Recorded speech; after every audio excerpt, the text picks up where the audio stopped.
What is going on, Battlefield players? Welcome to the Armored Kill Tank Superiority Preparation. My god, that is a mouthful. And what we're going to do here is go over my optimized main battle tank loadout, as well as cover some tips and tricks to get you prepared for tank superiority and hopefully improve your overall tank skill if you're not already an experienced tanker. Now, the reason I'm making this is because Armored Kill is literally right around the corner, and some of us, like myself, are a little bit rusty at tanking. Now, it could be for multiple reasons.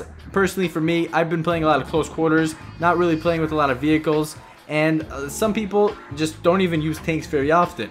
But anyone that's still playing Battlefield to this day, it's almost a guarantee they have premium, and so they're all gonna have tanks shoved down their throats whether they like it or not. So it's best to just start preparing yourself right now.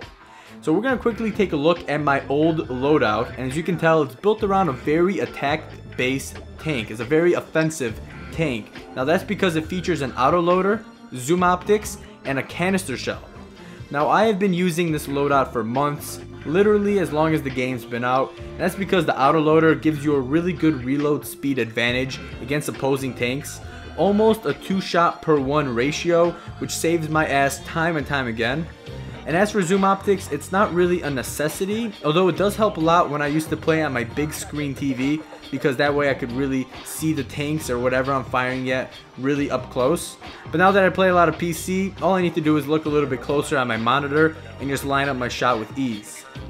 And lastly, my favorite, the canister shell, which is extremely deadly against infantry. It's just a huge ass shotgun. We all love it. I mean, we've all had those crazy across the map shots.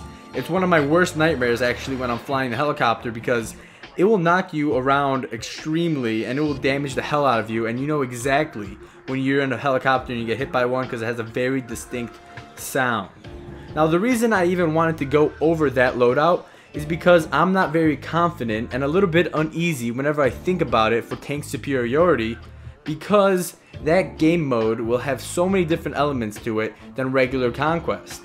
Now, first of all, we can definitely predict there's going to be a huge lock-on fest. I mean, just think about it. It's basically a tank buffet for an engineer with a javelin, and even though there is only one flag in a King of the Hill type mode, people are going to be using other resources than just a tank shell, and that is why reactive armor, IR smoke, and guided shell is far more suited for tank superiority, where there's going to be a large number of tanks around the flag and battlefield.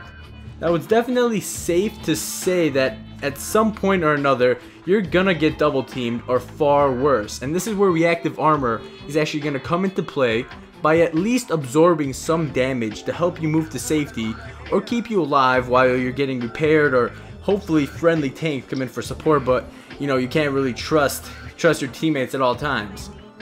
Now, the IR smoke spec is definitely a key factor in staying alive for a long time at least.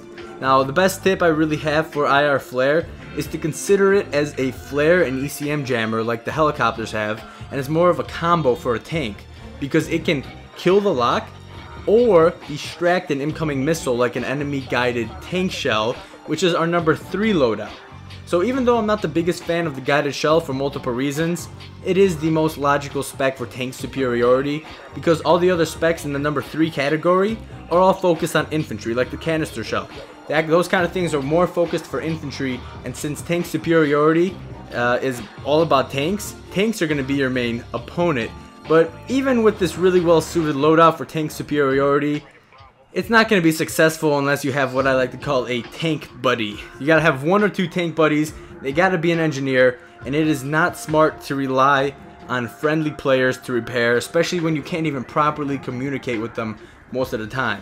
So you gotta have an engineer that's gonna jump out and repair the tank as soon as shit goes down. The whole point really is to get your asses back into the tank rhythm. If you want to practice the loadout I presented, please do. It's really a defensive, good strategy. It's gonna help you stay alive in tank superiority. But the main thing is just to go and practice if you aren't very experienced in tanks, Go and play maps like Caspian Border, Wake Island, or Gulf of Oman simply because Armored Kill will feature tons of open land, and try and get a good overall physics understanding of the gravity drop and be prepared for some epic tank warfare in Armored Kill coming out September 4th for the PS3 and a week after for the PC and the Xbox. Also, feel free to leave your recommended tank loadouts and opinions in the comment section below, and leave a like if you are excited for some real Battlefield action in Armored Kill. Either way, thank you so much for watching. I hope it helped somebody out there, and I will see all of you on the battlefield.